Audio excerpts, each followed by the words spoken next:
اذا جاء نصر الله والفتح ورأيت الناس يدخلون في دين الله افواجا فسبح بحمد ربك واستغفر انه كان توابا۔ محترم حضرات، ماہ رمضان کا آخری جمعہ، جسے ہم جمعۃ الوداع بھی کہتے ہیں، اور اس کے ساتھ ساتھ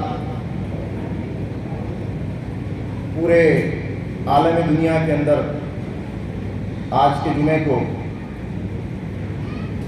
یوم قدس کے نام سے منایا جاتا ہے۔ یعنی مسجد اقصیٰ، فلسطین میں جو اس وقت جو کچھ ہو رہا ہے، ان کے لیے ہمارے پاس دینے کے لیے تو سوائے دعاؤں کے کچھ نہیں ہے۔ البتہ وہاں کی صورتحال، وہاں کی خبریں اور وہاں کی جو حالات ہے اس سے ہم بارہا واقف ہوتے رہتے ہیں۔ بہرحال ہمارا موضوع آج وہ نہیں ہے۔ جیسا کہ ماہ رمضان اپنے خاتمے پر ہے اور ماہ رمضان میں قرآن مجید کا نزول، اس کے بعد جنگ بدر اور اس کے بعد فتح مکہ، یہ تین چیزیں رونما ہوئی تھی، جس کو لے کر ہم ماہ رمضان کو یاد کرتے ہیں اور اپنی عبادتوں میں اکثر اس کا ذکر اور اپنی باتوں میں اس کو شامل کرتے ہیں۔ تو یہ عظیم الشان جو فتح تھی، یہ فتح وہ نہیں تھی جو انگریزوں نے یا مغلوں نے یا منگولیوں نے کسی ملک یا کسی جزیرے پر حاصل کی تھی، یا یہ فتح وہ نہیں تھی جو 10-20 سال کا عرصہ گزر جانے کے بعد کوئی آئے اور اس پر حملہ کرے یا اس کو دہم برہم کر دے۔ اس طرح کی یہ فتح نہیں تھی۔ نبی کریم صلی اللہ علیہ وسلم نے آج سے 1450 سال پہلے مکے کو جس انداز سے فتح کیا تھا، خون کا قطرہ گرے بغیر جس انداز سے اللہ کے رسول صلی اللہ علیہ وسلم نے مکہ کو فتح کیا، وہ آج تک دنیا کے لیے ایک کوڑا ہے اور ایک مثال ہے۔ اور جو لوگ دین اسلام کو یہ کہتے ہیں کہ تلوار سے یا کسی دھمکیوں سے پھیلا ہے، تو ہمارے پاس اس وقت بہت اچھی مثال ہے، فتح مکہ۔ مکہ کو جو اللہ کے رسول صلی اللہ علیہ وسلم نے فتح کیا تھا، وہ کس انداز سے کیا تھا اور کس طرح سے کیا تھا۔ لیکن اس میں ایک بات کھل کر سامنے آتی ہے کہ مکہ کے فتح کے لیے ہم کو قرآن مجید میں واضح انداز میں ایسی کوئی بات نہیں ملی، لیکن صلح حدیبیہ کا جہاں پر ذکر ہے، وہاں سے فتح مکہ کا دروازہ کھلتا ہے۔ اللہ کے رسول صلی اللہ علیہ وسلم کو خواب دکھایا گیا، اور اس خواب میں یہ دکھایا گیا کہ اللہ کے رسول صلی اللہ علیہ وسلم اپنے صحابہ کے ساتھ عمرہ کے لیے جا رہے ہیں۔ حالات یہ ہیں کہ جنگ تبوک ہو چکی ہے اور 6 سالوں سے، تقریباً 6 سالوں سے اللہ کے گھر کا راستہ کفار مکہ میں روک رکھا ہے، آنے نہیں دیتے۔ لیکن اللہ کے رسول صلی اللہ علیہ وسلم کو خواب دکھایا جا رہا ہے۔ ظاہر ہے نبی کا جو خواب ہے، خواب نہیں ہوتا، یہ ایک وحی کی قسم ہوتی ہے۔ تو اپنے خواب کو اللہ کے رسول صلی اللہ علیہ وسلم نے صحابہ کے ساتھ شیئر کیا اور کہا کہ میں نے خواب دیکھا ہے کہ میں اپنے صحابہ کے ساتھ عمرہ کے لیے جا رہے ہیں۔ تو فیصلہ یہ ہوا کہ عمرہ کو جانے کا فیصلہ ہوا۔ تقریباً 1400 صحابہ کے ساتھ اللہ کے رسول صلی اللہ علیہ وسلم عمرہ کے لیے جاتے ہیں، اور عمرہ پر جانے کے بعد وہاں پر حج کے تیاری سے جاتے ہیں اور مقام قدیس ہے، ایک مقام ہے، وہاں پر اللہ کے رسول صلی اللہ علیہ وسلم جاتے ہیں اور وہاں پر اپنے روزے کو ساقط کرتے ہیں. روزے سے ہیں لیکن روزے کو ساقط کیا جاتا ہے. اور وہاں سے ہم کو یہ میسج ملتا ہے، پورے امت مسلمہ کو یہ معلوم ہوتا ہے کہ اگر آپ سفر میں ہیں، ایسے طویل سفر میں جہاں پر آپ کو تکلیف ہو سکتی ہے، تو آپ وہاں پر اپنے روزے کو ساقط کر سکتے ہیں، لیکن اس روزے کو آپ کو قضا کرنا ہوگا. یہ ایک بات. اس کے بعد اللہ کے رسول صلی اللہ علیہ وسلم حج کے تیاری سے جانے کے لیے جب نکلے اور حدیبیہ نام کے میدان پر جب آپ کا قافلہ رکتا ہے تو کفار مکہ کو یہ خبر ہوتی ہے کہ کہیں یہ جنگ کے لیے تو نہیں آئے. تو ان کو خدشہ ہوتا ہے، طرح طرح کی اٹکلیں لگائی جاتی ہے، لیکن اس کے بعد بھی مکہ والے آپ صلی اللہ علیہ وسلم کو اور آپ کے ساتھیوں کو حج کے لیے عمرے کے لیے آنے نہیں دیتے. بہت زیادہ کوشش کی جاتی ہے. حضرت عثمان بن عفان کو بھیجا جاتا ہے لیکن وہ بھی خالی ہاتھ آتے ہیں. اس کے بعد کفار مکہ کی طرف سے سہیل بن عمرو کو بھیجا جاتا ہے اللہ کے رسول صلی اللہ علیہ وسلم کے پاس، اور سہیل بن عمرو آتا ہے اور اللہ کے رسول صلی اللہ علیہ وسلم کے ساتھ جو معاہدہ کیا ہے وہی صلح حدیبیہ ہے. اب اس معاہدے کے اندر کیا ہے؟ وہ معاہدہ یہ ہے کہ اللہ کے رسول صلی اللہ علیہ وسلم کے ساتھ بیٹھ کر وہ معاہدہ کرنے جب بیٹھتا ہے تو اللہ کے رسول صلی اللہ علیہ وسلم سے کہتا ہے کہ آپ اس سال حج عمرہ کے لیے نہیں آئیں گے، آپ یہیں سے واپس چلے جائیں گے. آپ کو عمرہ کرنے کی اجازت نہیں ہے، اس قافلے کے ساتھ آپ واپس لوٹ جائیں گے. یہ پہلی شرط ہے. دوسری شرط یہ ہے کہ مکہ کے اطراف میں جتنے بھی قبیلے ہیں ان قبیلوں میں سے جو بھی قبیلہ آپ کے ساتھ جانا چاہتا ہے تو آپ کے ساتھ جائے، اگر ہمارے الائنس میں رہنا چاہتا ہے تو ہمارے الائنس میں رہے. ان کو پورا اختیار ہے. یہ دوسری چیز ہے. تیسری چیز یہ ہے کہ اگر مکہ کا کوئی آدمی ایمان لانے کے بعد مدینہ چلا جاتا ہے، بات کر بولو وہاں تکلیفیں ہوتی تھی، ظاہر ہے مدینہ کے جو کفار مکہ تھے مکہ کے، وہ اگر کوئی ایمان قبول کر لیتا تھا اس کو چین سے رہنے نہیں دیتے، تو وہاں سے وہ بھاگ کر مدینہ چلے جایا کرتے. تو صلح حدیبیہ کی شرط میں یہ ایک چیز آئی کہ اگر کوئی شخص مکہ سے بھاگ کر مدینہ چلا جاتا ہے تو مدینہ والے اس کو بخیریت واپس کریں گے. اگر مکہ والے اس کو واپس کرنے کی مانگ کرتے ہیں تو اس آدمی کو، چاہے وہ مسلمان ہو چکا ہے، اس کو وہ واپس کر دیں گے. اب اور چوتھی بات جو یہ ہوئی کہ 10 سال تک جنگ بندی ہوگی. 10 سال تک مکہ اور مدینہ کے بیچ جنگ نہیں ہوگی.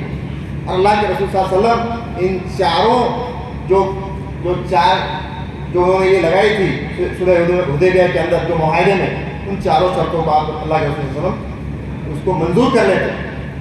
صحابہ حیرت میں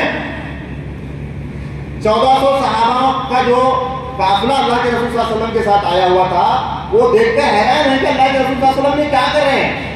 اللہ کے رسول صلی اللہ علیہ وسلم پر اللہ کے رسول صلی اللہ علیہ وسلم کو خواب دکھایا گیا اور خواب میں وہ دیکھ رہے ہیں کہ آپ عمرہ کر رہے ہیں لیکن یہاں سے ہم کو واپس جانا پڑ رہا ہے. اور ایسی جو شرطیں ان کے اوپر لگائی ہیں مانو ہار اور ذلت بھری شرطیں، اس کو دیکھ کر حیران ہے.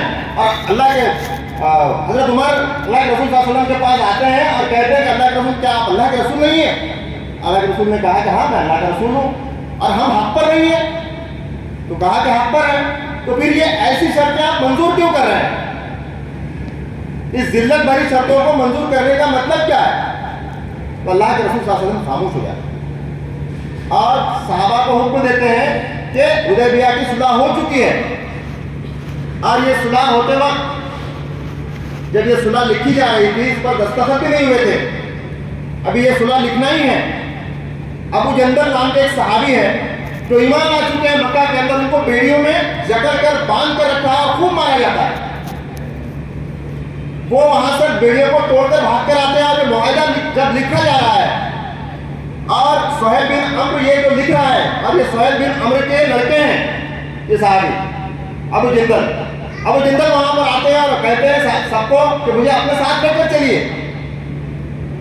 لیکن معاہدہ لکھنا ہو چکا تھا، اللہ کے رسول صلی اللہ علیہ وسلم کی زبان جا چکی تھی، اور اللہ کے رسول صلی اللہ علیہ وسلم کہتے ہیں آپ کو واپس جانا ہوگا، حالانکہ معاہدے کے اوپر دستخط نہیں ہوئے ہیں۔ یہ ہمارے لیے میسج کی بات ہے کہ مومن کی زبان کیا ہوتی ہے۔ ابو جندل کو چنانچہ واپس کر دیا گیا، اور یہ ذلت بھری شرطوں کو لے کر واپس مدینہ کی طرف جانے کا حکم دیا۔ اللہ کے رسول صلی اللہ علیہ وسلم نے اونٹ ذبح کرنے کا اور احرام نکالنے کا حکم دیا، لیکن صحابہ اتنے بدظن ہو گئے تھے، مایوس ہو چکے تھے کہ اونٹوں کو ذبح کرنے کے لیے تیار نہیں۔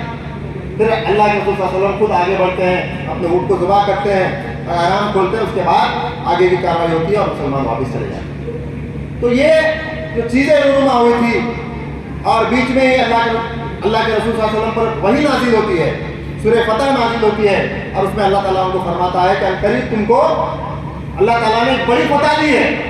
پھر صحابہ حیران ہے کہ کون سی فتح ہے؟ یہ فتح تو ذلت بھری جو شرطیں ہیں ہم نے جو مان لی ہیں ان کی، یہ کیسی فتح ہے؟ تو خاموش سب واپس آتے ہیں، اور واپسی کے بعد ایک کے بعد ایک یہ جو شرطیں ہوتی ہیں سورہ حدیبیہ کی جو شرط تھی اس کی پردے کھلنے شروع ہوتی ہے۔ اب ہوتا یہ ہے کہ سب سے پہلے بات یہ ہوتی ہے کہ ابو بصیر نام کے ایک صحابی ہیں، ابو بصیر وہاں سے بھاگ کر آتے ہیں، ابو بصیر وہاں سے بھاگ کر آتے ہیں، اور مدینہ آنے کے بعد ان کو دو لوگ لینے کے لیے آتے ہیں۔ مکہ سے مدینہ آ گئے ہیں، دو لوگ لینے کے لیے آئے، ابو بصیر کو ہمارے حوالے کر دیجئے، ہمارا ایگریمنٹ ہوا ہے کہ مکہ سے کوئی آدمی اگر مدینہ آتا ہے تو اس کو آپ واپس کریں گے۔ ابھی ابو بصیر کو لے کر وہ دو لوگ واپس نکلتے ہیں، راستے میں ہی ابو بصیر ان دونوں میں سے ایک آدمی کو قتل کر کے بھاگ جاتے ہیں۔ ابو بصیر چلے گئے، لیکن ابو بصیر اتنے ہوشیار ہیں اور چالاک ہیں، وہ واپس مدینہ نہیں آتے۔ جہاں پر جنگ بدر ہوئی تھی، لال ساگر کا جہاں پر کنارہ ہے، وہاں پر وہ اپنا پڑاؤ ڈالتے ہیں۔ اب اللہ کے رسول صلی اللہ علیہ وسلم کے پاس اس دو شخص میں سے ایک جو زندہ بچتا ہے وہ آتا ہے اور کہتا ہے کہ وہ ابو بصیر بھاگ گئے، تو اللہ کے رسول کہتے ہیں اس میں ہم کیا کر سکتے ہیں؟ ہم نے اپنے آپ کے معاہدے کے حساب سے آپ کو جو شرط کے حساب سے ابو بصیر کو ہم نے آپ کے حوالے کر دیا، ختم ہوگی بات۔ دوسری چیز، دوسرا معاہدہ جو تھا کہ مکہ کے اطراف جتنے قبیلے ہوں گے وہ ہر قبیلے کو اختیار ہوگا کہ وہ کسی کی بھی طرف غیر جانب طور پر کسی کو بھی سپورٹ کر سکتا ہے۔ تو دو قبیلے تھے، بنی ابو بکر اور بنو قزاع کا جو قبیلہ تھا وہ اللہ کے رسول صلی اللہ علیہ وسلم کے معاہدے میں تھا، اور بنو بکر کا جو قبیلہ تھا اس نے جو سپورٹ کیا تھا وہ کفار مکہ کو کیا تھا۔ اب لیکن ان دونوں کی بہت پرانی دشمنی ہے۔ جب مسلمان مدینہ واپس آ گئے تو قریش کے ساتھ بنو بکر نے یہ کہا کہ یہاں تو مسلمان ان کے اطراف ہے نہیں، ہم اپنا بدلہ لے سکتے ہیں آسانی سے۔ چنانچہ انہوں نے بنو قزاع کے اوپر بہت خطرناک حملہ کیا اور ان کے 23 لوگوں کو قتل کر دیا، یہاں تک کہ انہوں نے کعبہ کے اندر پناہ لینے کی کوشش کی، وہاں پر جا کر بھی انہوں نے ان کو قتل کر دیا، چھوڑا نہیں۔ کتنے بہرحمی سے کام مارا۔ اور ان میں سے کچھ لوگ اللہ کے رسول صلی اللہ علیہ وسلم کے پاس آتے ہیں اور کہا کہ ایسا ہوا ہے کہ ہم آپ کے معاہدے میں ہیں، اور ہمیں جو کفار مکہ ہے انہوں نے بنو بکر قبیلے کے ساتھ ہم پر حملہ کیا اور ہمارے 23 لوگوں کو قتل کر دیا۔ تو اللہ کے رسول صلی اللہ علیہ وسلم نے ایک میسج بھیجا مکہ والوں کے لیے، ایک تو خون بہا ادا کیجیے یا پھر صلح حدیبیہ کو ختم کر دیجیے۔ تو اس میں کے جو کچھ لوگ تھے وہاں کے ہردر قسم کے جو لوگ رہتے ہیں اس میں سے کچھ لوگوں نے کہا کہ ہم معاہدے کو ختم کرتے ہیں، لیکن بعد میں ان کو پچھتاوا تو ابو سفیان کو انہوں نے بھیجا، اور بہت لمبا طویل ہے، وقت بہت کم ہے، میں اس کو زیادہ ذکر نہیں کرنا چاہتا۔ ابو سفیان آتے ہیں لیکن بے رنگ ان کو لوٹا دیا جاتا ہے۔ اب اس کے بعد یہ ہوتا ہے کہ اچانک اللہ کے رسول صلی اللہ علیہ وسلم فیصلہ کرتے ہیں کہ اب مکہ کے اوپر چڑھائی کرنا ہے۔ ایک طرح سے حکم ہی ہو جاتا ہے کہ اب مکہ کو فتح ہی کرنا ہے. مکہ کو فتح کرنے کی جو صلح حدیبیہ کے بعد جو 2-3 سال کا جو موقع ملا تھا اللہ کے رسول صلی اللہ علیہ وسلم کو، اس میں آپ غور کیجئے کہ جنگ بدر کے اندر 313 لوگ تھے، اور جب یہ لشکر جنگ بدر کا جو لشکر اب جانے کے لیے نکلنے والا ہے 10 یا 12 ہزار کا لشکر ہے. 3-4 سالوں میں جتنے لوگ اللہ کے رسول صلی اللہ علیہ وسلم کے ہاتھ پر ایمان نہیں لائے تھے، یہ اس سے 4 گنا لوگ اس 3 سال کے اندر ایمان لائے. اور وہ لوگ اتنے بڑھ گئے 10 سے 12 ہزار ان کی تعداد ہو گئی. اب فیصلہ یہ ہوا کہ اب ہم کو مکہ کی طرف کوچ کرنا ہے. اب کیا کریں؟ لشکر نکلتا ہے، اور کیا وہ لشکر کا جاؤ جلال ہے؟ 10 سے 12 ہزار کا لشکر ہے اس وقت کا لشکر. اور اس وقت جو جنگوں کی جو قاعدے قانون تھے، جو بھی ان کے سامنے آتا تھا اس کو مار کاٹ ڈالتے تھے. جانور، مرغی، کتوں کو بھی نہیں چھوڑتے.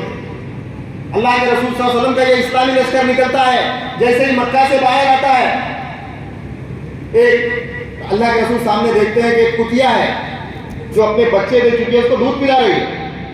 اللہ کے رسول صلی اللہ علیہ وسلم نے ایک صحابی کو وہاں پر کھڑا کیا اور ان سے کہا کہ جب تک کہ یہ لشکر یہاں سے گزر نہیں جاتا، آپ اس کتیا کے پاس کھڑے رہیں تاکہ اس کے بچے آرام سے دودھ پی سکے.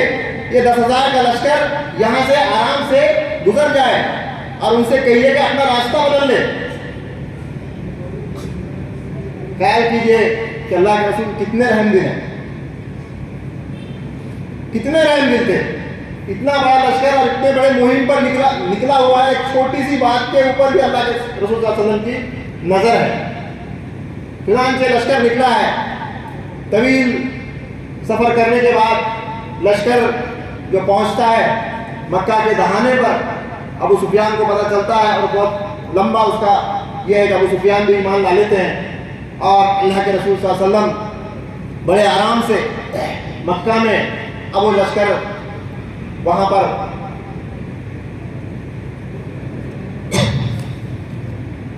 انٹری کرنے کے لیے تیار ہے.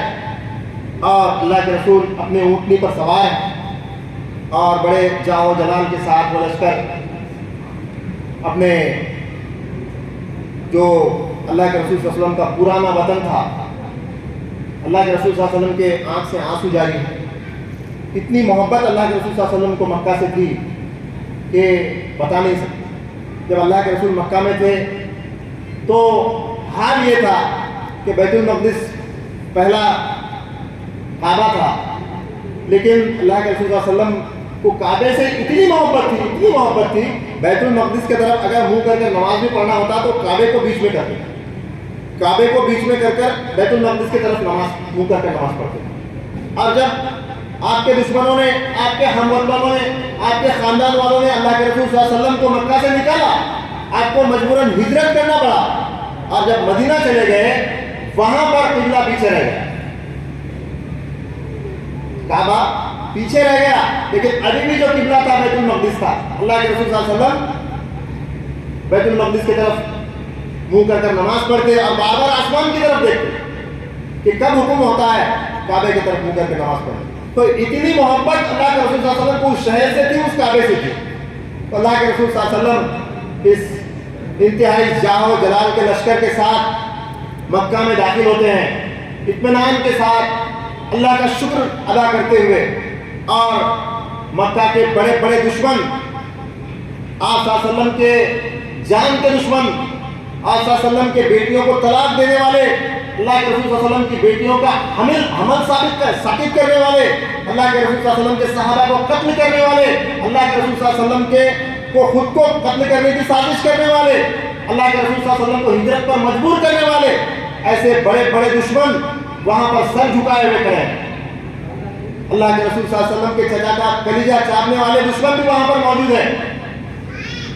حضرت بلال کو ریتی پر، گرم ریت پر کھینچنے والے، حضرت خباب کی کھال کھینچنے والے، یہ سارے دشمن وہاں پر موجود ہیں، سر جھکائے ہوئے ہیں اور انتظار کر رہے ہیں اللہ کے رسول صلی اللہ علیہ وسلم کے حکم کا. وہ دور ایسا تھا، اس وقت جو جنگ کے قوانین تھے وہ ایسے تھے کہ کہ اگر کوئی کسی شہر کسی ملک پر حملہ کر کے قبضہ کر لیتا تو وہاں پہ آدمیوں کو قتل کر دیا جاتا، ان کے بچوں کو غلام بنا لیا جاتا، ان کے عورتوں کو باندیاں بنا کر دیا جاتا۔ وہ دور تھا۔ کفار مکہ انتظار کر رہے ہیں کہ آج ہم کو کاٹ دیا جائے گا، ہم کو مار دیا جائے گا، صفحہ ہستی سے ہم کو مٹا دیا جائے گا۔ اللہ کے رسول صلی اللہ علیہ وسلم آتے ہیں، کعبے کے اندر ہاتھ میں چھڑی ہے اور کعبے کے اندر گھس کر وہاں پر جو 360 بت رکھے ہوئے ہیں ان کو بسمار کرتے ہیں، اور اللہ کے رسول صلی اللہ علیہ وسلم کے اوپر زبان کے اوپر ایک کلمہ جاری ہے، جا الحق وزہق الباطل ان الباطل کان زہوقا، حق آ گیا ہے اور باطل مٹ گیا ہے اور باطل کو مٹنا ہی ہے، اور چھڑی سے ان بتوں کو گراتے ہیں اور باہر آ کر جو مجرم کھڑے ہیں ان کے سامنے آ کر کھڑے ہوتے ہیں اور پتہ ہے ان سے سوال کرتے ہیں کہ میں تمہارے ساتھ کیا کرنے والا ہوں۔ پسینہ پھوٹ گیا، اتنا برا حال ہے، موت سامنے کھڑی ہوئی دکھائی دے رہی ہو۔ اللہ کے رسول پوچھ رہے ہیں کہ تم کو پتا ہے میں تمہارے ساتھ کیا کرنے والا ہوں؟ تو اس میں سے کچھ لوگ کہتے ہیں کہ آپ رحم والے بھائی اور رحم والے باپ کے بیٹے ہیں، آپ ہمارے ساتھ اچھائی جو کچھ بھی کریں گے اچھا ہی کریں گے۔ تو اللہ کے رسول صلی اللہ علیہ وسلم نے اس وقت وہ زمانہ جو میں نے ابھی بتایا جو قتل اور غارت کا زمانہ تھا، اس وقت مثالی جملہ کہا کہ جاؤ آج تم کو عام معافی ہے۔ اتنے بڑے بڑے دشمنوں کو اللہ کے رسول نے معاف کر دیا، عام معافی ہے۔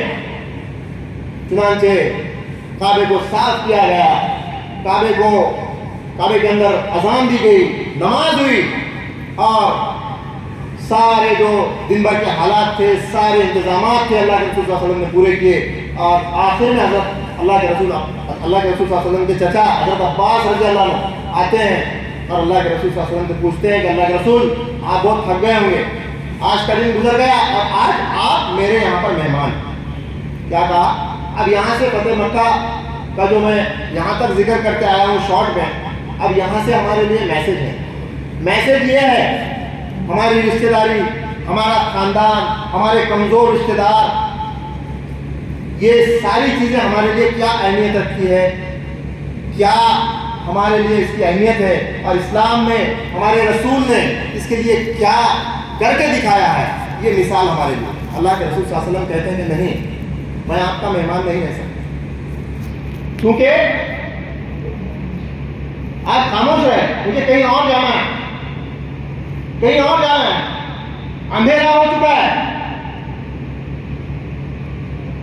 اور اس اندھیرے میں ایک گھر ہے، اندھیرا گھر ہے، وہاں پر ایک خاتون ہے، اس کو 1 یا 2 بچے ہیں۔ اللہ کے رسول صلی اللہ علیہ وسلم کی چچا زاد بہن ام ہانی کا گھر ہے، اپنے بچوں سے کہہ رہی ہے کہ تیرے ماموں ایسے تھے، تیرے ماموں جو آج مکہ میں آئے ہیں وہ تیرے ماموں ہیں، اور تمہارے ماموں ایسے تھے، ہم بچپن میں ساتھ کھیلا کرتے تھے۔ تو بچے اپنے ماں سے پوچھتے ہیں کہ ہمارے ماموں ایسے تھے، اتنی عظیم ہستی ہے، کیا وہ ہمارے گھر نہیں آئے؟ بچے پوچھ رہے ہیں۔ تو ماں کہہ رہی ہے کہ آج اتنا بڑا دن ہے، اتنی بڑے کوئی معمولی فتح تھوڑی ہے، مکہ کے اوپر فتح حاصل کی ہے۔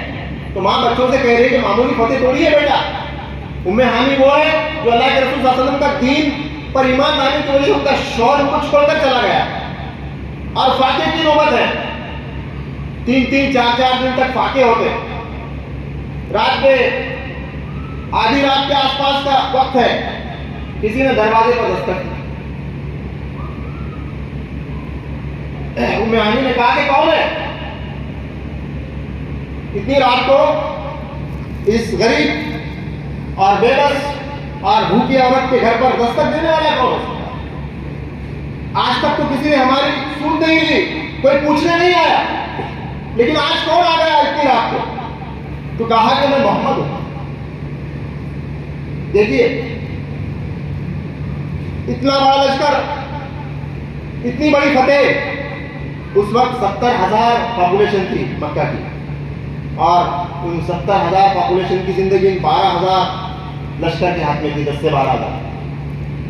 اتنا بڑا، اتنی بڑی جیت، اتنی بڑی فتح حاصل کرنے کے بعد اپنے غریب بہن کے گھر پر بھائی آتا ہے اور دستک دیتا ہے کہ میں محمد ہوں.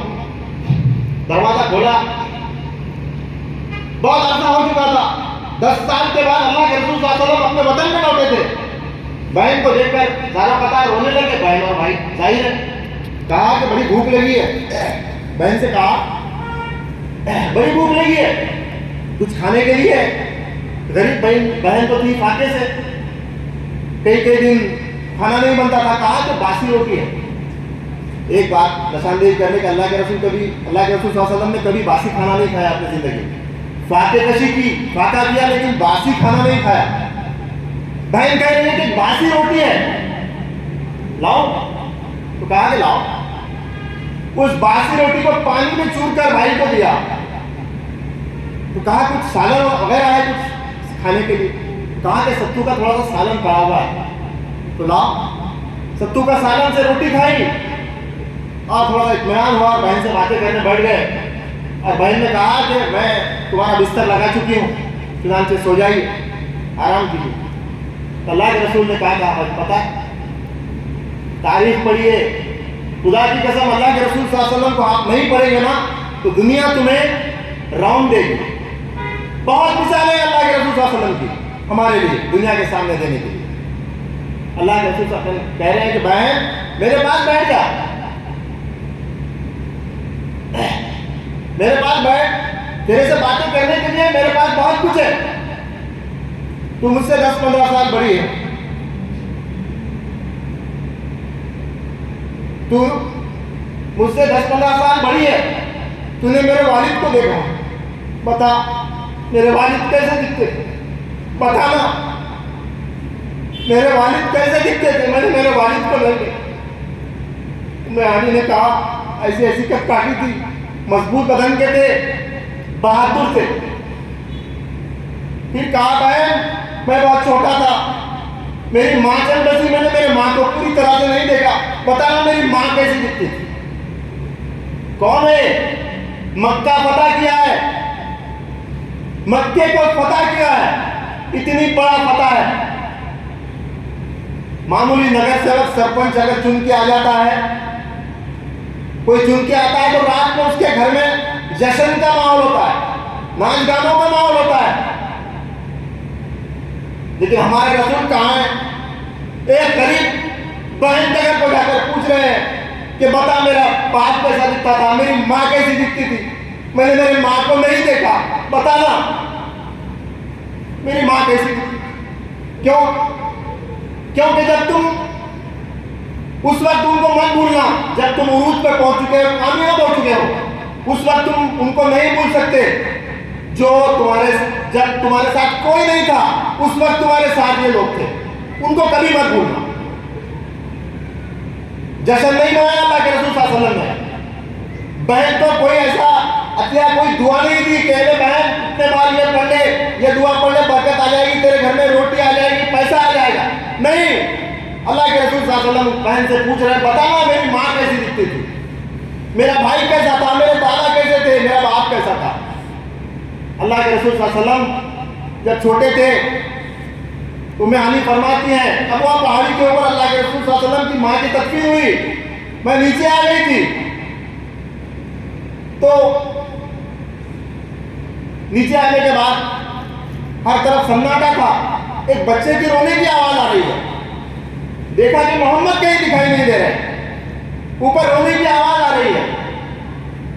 دیکھا، میں بھاگتی ہوئی اوپر گئی، دیکھا کہ 6 سال کے محمد اپنی ماں کی قبر سے مٹتے رو رہے ہیں اور کہہ رہے ہیں کہ ماں ہمیں چھوڑ کے کیوں چلی گئی.